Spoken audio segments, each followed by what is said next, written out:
합니다. 하나님 말씀 또 드리려고 합니다.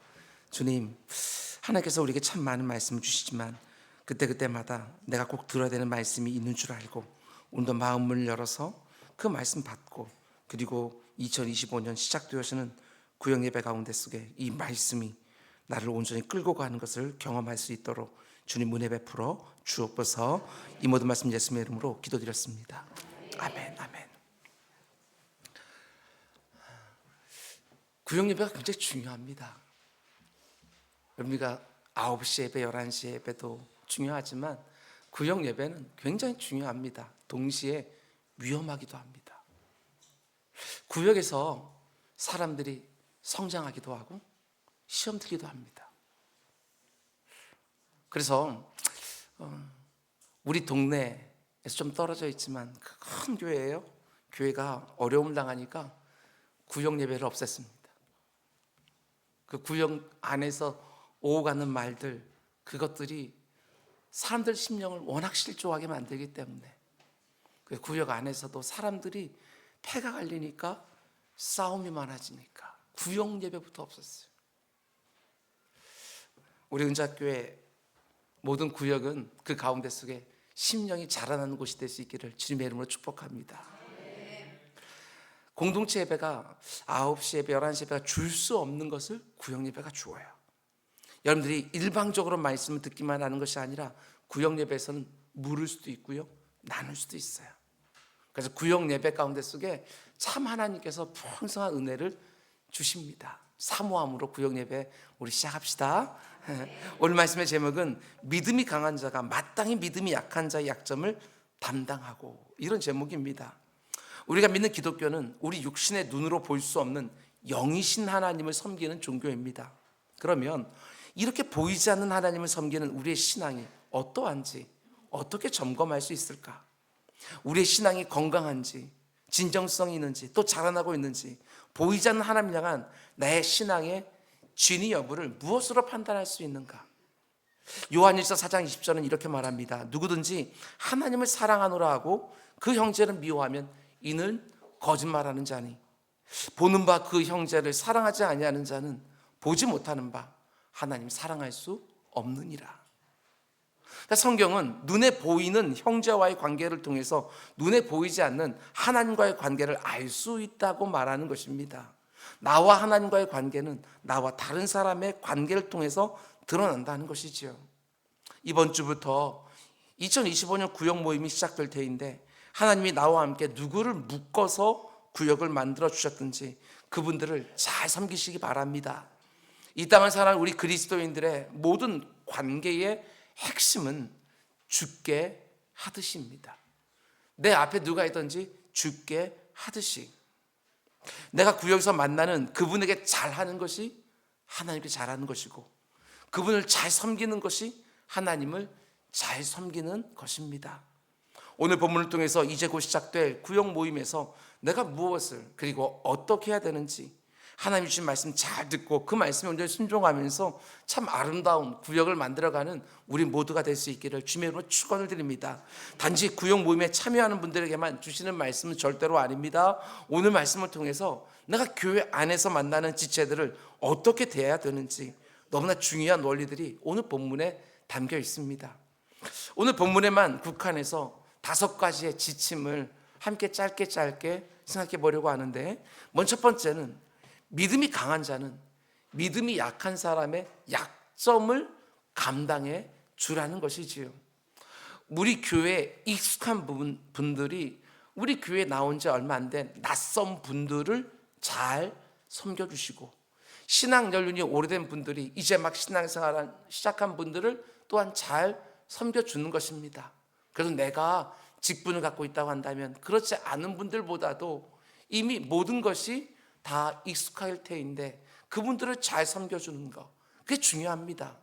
믿음이 강한 우리는 마땅히 믿음이 약한 자의 약점을 담당하고, 믿음이 강한 사람들이 믿음이 약한 사람의 약점을 감당해 주라고 하는데, 여기서 집중해야 하는 단어는 약점이라는 단어입니다. 약점. 그러니까 믿음이 약한 사람들에게는 그 약함과 관련되어 있는 수많은 약점들이 있다는 것을 전제로 딱 해놓고 그분들과 교제해야 된다는 거예요. 다 똑같지 않습니다. 약한 부분들이 있습니다. 그 약점들은 어떤 것이냐? 1차적으로 믿음이 약하다는 것은 지식적인 연약함과 늘 관계되어 있는 것을 보게 됩니다. 지식적인 연약함, 세상적인 지식, 학벌, 그런 걸 말하는 게 아닙니다. 성경에 대한 바른 지식과 온전하고 깊은 이해가 부족하기 때문에 때로는 문제를 일으키기도 합니다. 교회가 뭔지 잘 모릅니다. 교회에서 다른 지체들과 어떻게 관계해야 되는지 잘 모르고 그저 세상에서 하는 것처럼 하다가 그 가운데 상처를 주기도 하고 스스로 상처를 받기도 하는 것이지요. 악해서 그런다고 생각하지 마시고 우리 주님이 십자가 위에서 말씀하신 것처럼 아버지 저들을 사하여 주십시오. 자기들이 하는 것을 알지 못함이니라. 그들 가운데 악한 부분들이 분명히 있을 거예요. 그런데 몰라서 그런다고 일단 전제하고 관계를 시작하시라. 그래야 내 마음이 상하지 않고 그 사람의 약점을 담당해 줄 수 있는 거예요. 아, 저 사람이 하나님의 말씀을 제대로 이해하지 못해서 이렇게 하는구나, 저렇게 말하는구나. 그 사람이 성경 말씀을 제대로 이해하지 못한 그 지식적인 약점이 있다는 걸 전제해 놓으라는 것입니다. 논쟁하고 다투지 말고, 교회가 어떤 곳인지 성경적인 지식이 부족하기 때문에 저런 모습을 보이는구나, 세상과 똑같이 생각하는구나, 이렇게 전제해 놓고 그분을 섬기라는 거예요.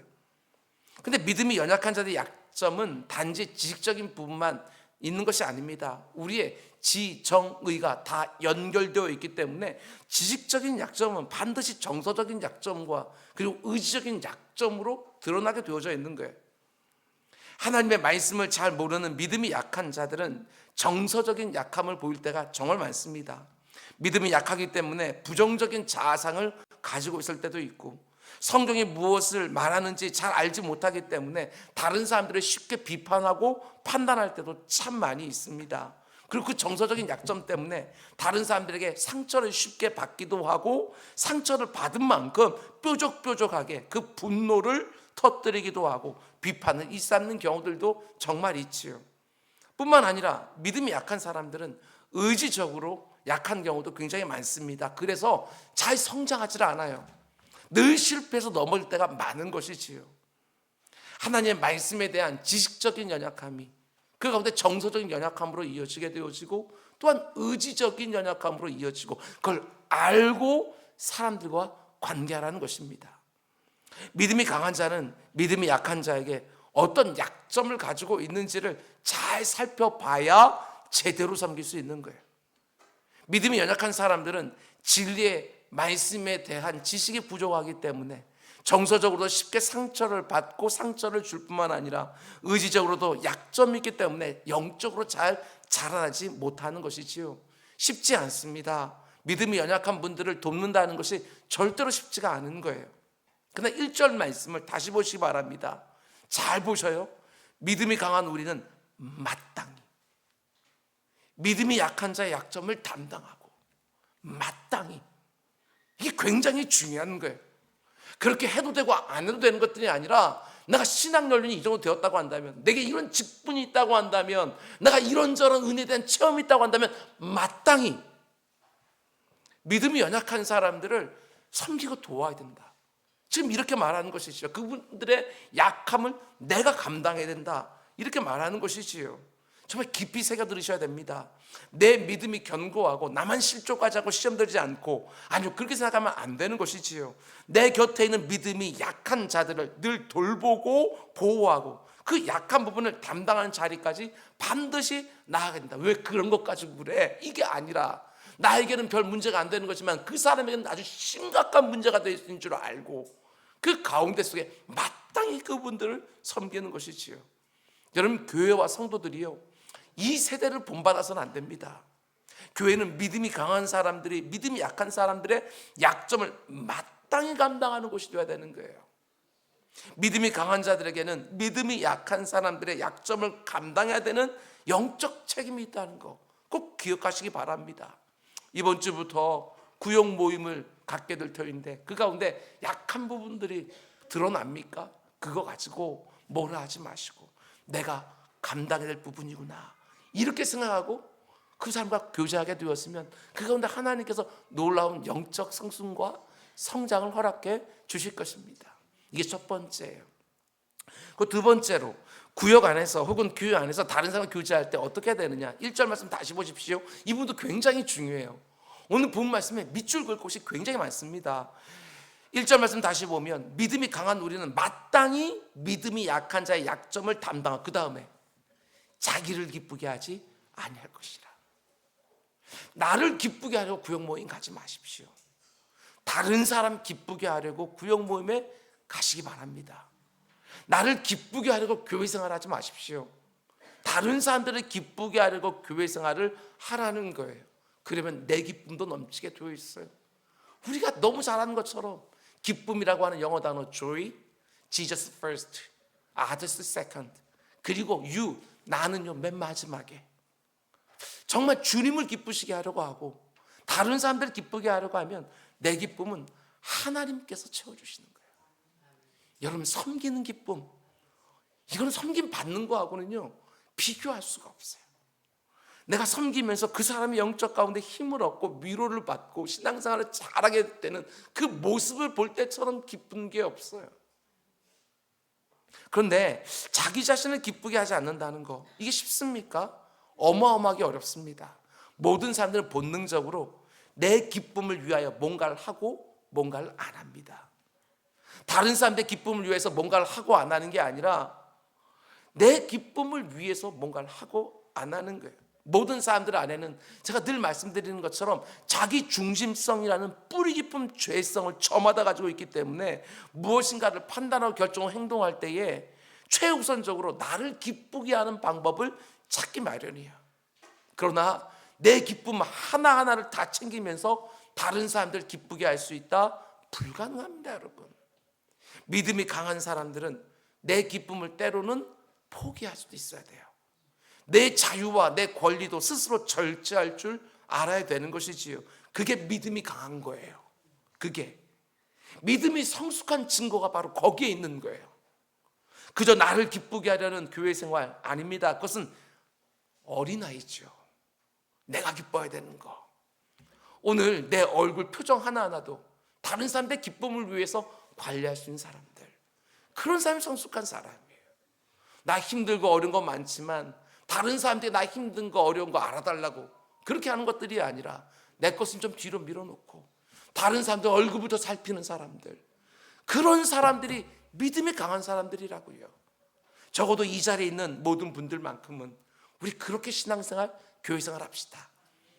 내가 받아야 될 은혜요, 일주일 내내 우리 예배의 자리에서요, 우리 개인 예배의 자리에서, 개인 묵상의 자리, 개인 교제 자리에서 은혜 많이 받으셔 충만해서 주일날 오셔서 다른 사람들 섬기는 일에 앞장서세요. 그럼 이 교회가 얼마나 기쁨이 가득할까 생각하게 되어집니다. 세 번째로 구역 안에서 만나는 지체들, 교회 안에서 만나는 지체들 또 어떻게 돼야 되느냐. 7절 말씀 보십시오. 그리스도께서 우리를 받아 하나님께 영광을 돌리신 것 같이 너희도 서로 받으라. 여러분, 서로 받아야 되는데 누가 먼저? 당연하지요. 믿음이 강한 사람들이 믿음이 약한 사람들에게 먼저 문을 열어서 그 사람들을 받아주는 거, 이게 굉장히 중요해요. Accept each other, 서로를 받으라. 근데 순서가 있어요. 저 사람이 문을 안 열어주는데 어떻게 합니까? 아니요, 나부터 문을 열어주시라. 내 안에 들어와서 함께 먹고 마실 수 있도록. 그리고 나면 그 사람 마음도 살짝 열리게 되었으면 그 가운데 정말 예의를 갖춰 들어가서 그 사람과 또 먹고 마시며 교제하는 것, 이게 구역 예배 가운데 너무너무 중요한 거예요. 믿음이 강한 사람들이 믿음이 연약한 사람들을 받아주라, 이렇게 말합니다. 받아주라, 있는 그대로 받아주라. 제가 지금까지 목회하면서 계속해서 가지고 있는 고민 다른 게 아닙니다. 하나님이 이 공동체에 보내주신 분들을 어떻게 영적으로 자라나게 도울 수 있을까, 이 문제를 놓고 정말 모든 것을 다 해보는 것이지요. 참 어려운 문제입니다. 그러나 말씀을 연구하면 연구할수록, 목회를 하면 할수록 더 선명해지는 것은 단지 바르게 가르친다고 해서 사람들이 영적으로 자라나고 성숙해지는 것은 절대로 아니라고 하는 것, 이건 분명합니다. 특별히 상처가 많고 아픔이 많은 사람들은 옳은 말, 바른 소리 때문에 자라나는 것이 절대로 아닙니다. 일단 있는 모습 그대로 받아주는 것, 이게 너무너무 중요한 거예요. 그렇게 받아주면 그 사랑받음 때문에, 내가 받아들였다는 그 기쁨 때문에 그 마음의 짐들이 가벼워지고 그 인격의 어둠들이 밝아지고 약해진 자존감이 회복되면서 그때부터 조금씩 영적으로 자라나기 시작하는 것이지요. 믿음이 강한 자들이 자신들이 가지고 있는 바른 지식을 은근히 자랑하거나, 믿음이 아직 연약한 자들의 그 지식 없음을 무시하거나, 사랑 없는 가르침으로 함부로 변화시키려고 하지 마라. 굉장히 중요합니다. 여러분, 구역 모임 우리 다 바뀌었어요. 가르치는 곳이 아니에요. 나누는 곳이에요. 섬김을 연습하는 곳이에요. 제가 구역장님들 이번에 28명이 세워졌는데 얼마나 감사한지 몰라요. 그 가운데 두려움을 가지고 구역을 시작하시는 분도 분명히 있을 거예요. 가르치려고 하지 마세요. 나도 연약한 사람이고 그 사람도 연약한 사람이고, 나도 잘 모르고 그 사람도 잘 모르는 거예요. 예배를 드리다가 저 같은 설교자가 말씀을 선포했습니까? 뭔가 모르는 것이 나왔어요. 내가 가르쳐 준다고 생각하지 마십시오. 그 가운데 누군가는 질문하는 것이고, 그 가운데 누군가가 깨달은 것이 있으면 말씀해 주시는 것이고, 그러면 점점 지식에도 자라나게 되어지는 거예요. 구역장님들은 단지 사회만 보시라. 집사님, 이번 주 말씀 들은 것 중에서 뭐가 은혜가 되었어요? 하고 그렇게 사회만 보시라. 그러면 모든 사람들이 서로 가르치고 서로 배우는 거예요. 내가 가지고 있는 그 작은 것 가지고서 누군가를 가르치려고 하게 되어지면 거기서 5만 가지 문제가 다 생겨요. 가정 안에서도 마찬가지입니다. 배우자의 약한 부분을 내가 너무 쉽게 바꿀 수 있는 것처럼 생각하지 말라는 거예요. 거기서 5만 가지 문제가 생겨요. 자녀들의 약한 부분을 너무 쉽게 지적하려고 하지 말라는 거예요. 직장 안에서도 마찬가지고 교회 안에서도 마찬가지입니다. 다른 사람들의 약한 부분을 들춰내면서 내가 얼마든지 고쳐낼 수 있다고 하는 거, 지독한 교만이에요. 여러분도 그렇고 저도 그렇고요. 그 정도의 차이는 있어도요, 누구에게나 이런 면이 있어요. 한번 여러분도 한번 생각해 보십시오. 내가 옳다고 생각하는 걸 그 사람도 옳다고 생각해 줘야 돼. 안 그러면 못 견뎌. 내가 선택하는 것을 그 사람도 따라서 선택해야 되는 것처럼, 가만 보면 다른 사람들을 바꿔내고 개조하려고 하는 것처럼 느껴져요. 아니요, 받아주라고요. 바꾸려 하지 말고 받아주기만 하라고요. 진정한 사랑, 건강한 섬김은, 여러분, 우리가 나처럼 누군가를 만나려고 하는 것이 아니라 난 받아주는 거, 우리 주님께 나를 받아주는 것처럼 받아주는 것이 가장 먼저인 거예요. 믿음이 약한 자도 믿음이 강한 자를 부담스럽다고 밀쳐내지 마시고, 믿음이 강한 자도 믿음이 약한 자를 힘들다고 멀리하지 마시기 바랍니다. 일단 받아내는 거예요. 서로 받아주는 거예요. 누구부터? 믿음이 강한 사람부터 마음 문을 열어서 받아주기 시작하면 이내 그 사람의 마음 문도 열리기 시작하면서 서로가 받아들여지게 되어지는, 너무나도 멋진 역사를 구역 안에서 보게 되어지는 거예요. 교회와 구역 안에서 어떤 지체를 만나서 교제하든지, 아니 배우자와 자녀들에게도 이거 하나 꼭 기억해 두기 바랍니다. 제가 한번 말로 정리해 보았어요. 신뢰 가운데 수용, 신뢰 속에서의 수용, 꼭 기억하십시오. 그 사람이, 내 배우자가, 내 자녀가 하나님의 원하시는 모습으로 점점 바뀌어 갈 거라고 해서 믿어주고 신뢰해주고 그 가운데 속에 수용하는 거예요. 받아주는 거예요. 그럼 그 가운데 속에 아름다운 성장과 성숙이 일어나는 것이지요. 신뢰 속에서의 수용, 꼭 기억해 두십시오. 그럼 이제 네 번째로, 우리가 교회와 구역 안에서 사람들 교제할 때 이 부분도 참 중요합니다. 이것도 잘 들으셔요. 약함과 악함은 구별해라. 약함과 악함은 꼭 구별하셔야 돼요. 믿음이 약한 사람들에게 약점만 있는 게 아니에요. 악함도 있어요. 이거 모르면 놀라게 되어서요, 약한 부분은 있는 그대로 받아내는 것이고, 악한 부분은요, 그에 따르는 조치를 해야 되는 거예요. 본문 2절 말씀 이렇게 말합니다. 우리 각 사람이 이웃을 기쁘게 하되 단지 기쁘게만 하면 되는 게 아니라 동시에 선을 이루고 덕을 세우도록 할지니라. 믿음이 강한 자들이 연약한 자들 기쁘게 할 때도 기준이 있다는 것입니다. 그 기준이 무엇이지요? 선을 이루고 덕을 세우도록 하는 거, 이 기준을 가지고 이웃을 기쁘게 하는 거예요. 자녀를 양육할 때도 마찬가지고 부부관계도 마찬가지예요. 그 사람의 약한 부분은 받아주라고요. 그런데 악한 부분이 보이게 되었으면 거기에 맞게 하나님께 지혜를 달라고 기도해야 되는 거예요. 이게 혼동되기 시작하게 되었으면 그 가운데 악한 부분은 더 세력을 얻게 되어서요. 약함과 악함을 분별하다. 근데 여러분 신중하셔야 돼요. 약한 부분을 보았을 때보다 악한 부분을 봤을 때는 몇 값절을 더 신중해야 돼요. 악하다고 막 달려들어서 고쳐내는 게 아닙니다. 훨씬 더 많은 지혜가 필요한 거예요. 내가 얼마든지 그 사람의 악함을 고쳐줄 수 있는 것처럼 함부로 달려드는 것이 아닙니다. 충분히 기도하면서 정말 지혜롭게 선으로 덕으로 바로잡아가는 모습이 반드시 필요한 거예요. 교회 안에서 사람들과 교제하다가 그 사람의 악한 부분을 보셨습니까? 그때 이 두 가지도 꼭 기억하시기 바랍니다. 하나는 절제라는 것이고 하나는 분별이라는 거예요. 먼저 분별부터 보게 되었으면, 하나님, 지금 저 사람에게는 이 못된 모습이 약해서입니까? 악해서입니까? 분별해야지. 그런데 그것이 악해서라는 게 딱 분별이 되어지면 그 사람을 우리는 수용하는 것이 아니라 교정해야 되잖아요. 가르쳐서 바로 잡아줘야 되잖아요. 권면해야 되잖아요. 근데 그때 필요한 것이 절제. 내 의가 드러나지 않도록, 혈기 부리지 않도록. 이거 굉장히 중요해요. 우리가 자녀들을 양육할 때도 마찬가지 아니에요? 이게 분별, 이 절제, 이걸 잃어버리게 되었으면 그 가운데 자녀를 훈육한다고 하는 게 오히려 망치게 되어져요. 그래서 뭔가 약함과 악함을 먼저 분별하고 그 가운데 속에 정말 하나님께서 원하시는 그 가르침이 될 수 있도록, 바로잡음 될 수 있도록 절제하는 거 너무나도 중요한 거예요. 약함에 대해서는 수용해 주시고 악함에 대해서는 교정해 주시되 절제하시라. 마지막 다섯 번째로 이 부분까지 꼭 보셔야 됩니다. 아무리 믿음이 강해도요, 믿음이 약한 자를 섬기다 보면 정말 억울하고 눈물 날 때가 있어요. 작년에 구역하면서 그럴 때 있었죠? 섬기다 시험 드신 분들 있으셨죠? 없었어요? 전 목회하면서 많았었는데 여러분들은 없으셨어요? 자, 질문 하나 해볼까요? 여러분, 천국 가신다고 확신하십니까? 대답을 안 하시네. 여러분, 천국 가실 거 여러분 확신하십니까? 그럼 이제 고개를 돌려서 내 옆에 한번 보세요. 그 사람과 함께 가도 괜찮겠습니까?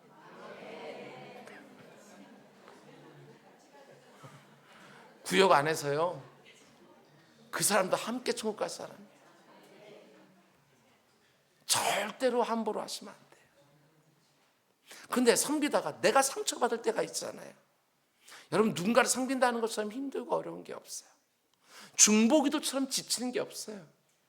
나를 위해서 기도할 때는 막 저절로 막 나오는데, 정말 내가 싫어하는 사람들을 위해서 기도할 때는 정말 지쳐요. 힘들어요. 누군가를 섬긴다는 건 정말 힘들어요. 근데 뿐만 아니라 내가 그 사람을 잘 받아주고 잘 섬겨주었을 때 그 결과가 아름다우면 얼마나 좋아요? 그런데 열심히 섬겼는데 열매가 없을 때에 참 힘들어요. 그 사람이 내 수고를 조금만이라도 알아주면 나도 힘내 더 섬길 것 같은데 오히려 오해할 때, 이래서 정말 힘이 들지요. 특별히 상처가 깊은 사람들은, 그 연약한 사람들은 내가 99번 잘하다가 한 번, 그래도 고의적이 아니고 부주의해서 내가 실수를 하게 되었으면 99번 잘한 건 다 잊어버려요. 그리고 한 번 가지고 나를 공격할 때가 있는 거예요. 그냥 얼마나 섬기기 쉽지가 않습니까? 또 그런가 하면 이런 경우도 있지요. 내가 누군가를 열심히 섬겼어요. 정말 힘에 부치도록 정말 섬겼어요. 그러면 누군가가 찾아와서, 집사님 요즘 보니까 많이 지쳐 보이시던데 이제는 집사님 잠시만 쉬시고요, 제가 그거 대신 감당할게요. 집사님 조금 회복하셔요. 여러분, 이런 경험 해보신 적 있어요? 제가 목회 19년 하면서 정말 몇 번 없었어요. 집사님 힘들어 보인다고 제가 대신 감당하겠다. 힘드냐고 물어보는 경우도 많이 있지만 내가 대신 감당할 테니까 좀 쉬시라고. 이런 경우 정말 없어요. 오히려 이런 경우는 봤어요. 얘가 열심히 일하다가 너무너무 지쳐서 잠시 그 일 내려놓고 쉬고 있는데 왜 이제 일 안 하냐고. 왜 하다가 중단하면 어떻게 하냐고 이러면서 그렇지 않아도 힘든데 완전히 짓밟는 경우들도 얼마나 많은지 몰라요. 근데 여러분 그거 이상하게 여기지 마셔요. 그럼 시험 들어요. 모든 사람들이 아주 못돼 먹은 죄인들이기 때문에 누군가의 희생은 당연해요. 그런데 나의 헌신은요 아주 대단한 거예요. 누군가의 섬김과 희생은 계속해서 요구하지만 나는 그 자리에 서려가지 않아요. 일꾼들을 보내달라고 기도는 해도요 내가 일꾼 되겠다고 나서는 사람들은 없어요. 거의 대부분 이런 모습들이 있지요. 그걸 이상하게 여기지 마라. 모든 사람들이 다 그런 모습들이 있다. 그런데 우리가 결코 잊지 말아야 되는 것은요 그렇게 힘들고 지칠 때 어떻게 되느냐. 오늘 본문의 흐름을 한번 보세요. 참 기가 막혀요. 바로 앞에 나오는 1절에서 약한 자를 섬기면서 자기를 기쁘게 하지 마라 이렇게 말하고 2절은 각 사람이 이웃을 기쁘게 하라 이렇게 말한 다음에 곧바로 3절에서 이렇게 말합니다. 그리스도께서 자기를 기쁘게 아니하셨다.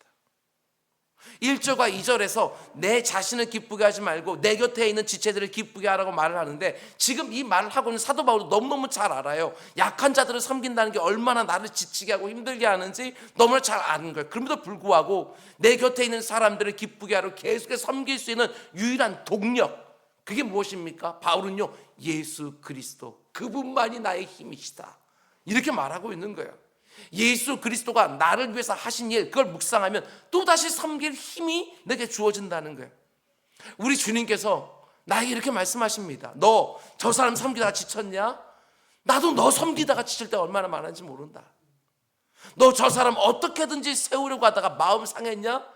내가 너 세우려고 하다가 내 마음 상할 때가 한두 번인 줄 아냐? 네 구역에서 잘난 척하는 그 사람 꼴보기 싫냐? 나 네가 교만 떨 때마다 얼마나 꼴보기 싫은지 모른다. 믿었는데 상처 주었다고? 내가 너 믿다가 그거 다 진짜 얼마나 많은 줄 아냐? 네가 이만큼 서는 줄 알았더니 또 넘어지고 또 시험 들고 이런 거 그때마다 내가 얼마나 힘들었는 줄 아냐? 주님을 묵상하면 우리는 힘을 얻게 되어져요. 예수 그리스도를 묵상하면 그분의 생애와 십자가를 묵상하면 얼마든지 견디고 참고 버틸 수도 있는 것이고 그분의 부활과 승천을 생각하면 나도 모르는 사이에 소망과 힘이 생기는 거예요. 왜 내가 다른 사람의 약점을 마땅히 담당하며 신앙생활, 교회생활 해야 됩니까? 그 이유는 딱 하나밖에 없어요. 내가 먼저 우리 주님의 섬김을 받은 거예요. 그분이 먼저 나를 받아주셨다고요. 예수님이 내 약점도 받아주신 것이고 내 악함도 우리 주님께서 모든 것 다 사용해서 그 깨닫게 해주시느라고 너무나도 그냥 강하게 때리시면 그 가운데 놀라서 도망갈까 봐 그거 아주 세밀하게 하나씩 그 바로 잡아주시니라고 우리 주님도 그렇게 해주셨어요. 오늘 본문 묵상하면서요 저는 이 말씀이 얼마나 좋아하는지 몰라요. 7절 말씀 보십시오. 그러므로 그리스도께서 우리를 받아 하나님께 영광을 돌리신 것 같이 너희도 서로 받아라. 예수님이 여러분과 저를 이렇게 엉터리 같은 나를 받아내 주신 모습이 하나님께 영광이 되었다. 나도 마찬가지예요. 모든 사람들이 힘들어하는 누군가 하나 내가 다 제대로 받아내면 그게 하나님께 영광이 되었습니다. 이렇게 말하는 것이지. 구역으로 모일 때마다 그리고 교회 안에서 교제할 때마다 오늘 본문이 말하는 5가지 꼭 기억하시고 그대로 행해 주시기 바랍니다. 믿음이 강한 사람이 믿음이 약한 자의 약점을 담당해 주십시오. 나를 기쁘게 하려고 하지 말고요 그 사람 기쁘게 하십시오. 나와 다르다고 멀리하지 마시고 있는 모습 그대로 받아내 주시고 약한 것은 약한 것대로 수용해 주시고 악한 것은 악한 것을 온전히 바로잡아 주기 위하여 절제하며 그 가운데 교정해 주시기 바랍니다. 무엇보다 교제하다가 마음 상할 때 그 만남과 나눔을 절대로 포기하지 마시고 내 사랑하는 주님이 나를 이렇게 섬겨주고 어떻게 받아주셨는지 깊이 묵상하는 거예요. 그러면 하나님이 또 섬길 수 있는 힘, 또 교제할 수 있는 마음을 틀림없이 주실 것입니다. 오직 소그룹 교제만이 줄 수 있는 그 기쁨과 나눔과 섬김과 성숙이 있습니다. 그 어떤 해보다도 더 많이 경험하는 올 한 해가 되기를 주님의 이름으로 축원을 드립니다. 아멘. 우리 이 시간 잠시 기도하는 시간 갖도록 하겠습니다. 우리 다들 구역별로 앉은 거 맞죠? 맞죠? 그러면 우리 구역장님들 손 한번 들어보십시오. 우리 구역원들 좌우에 가서 좀 꼭 손 잡아주실래요? 우리 교육자님 안으로 쑥 들어가세요. 다 나오라고 하면 또 번거로워지니까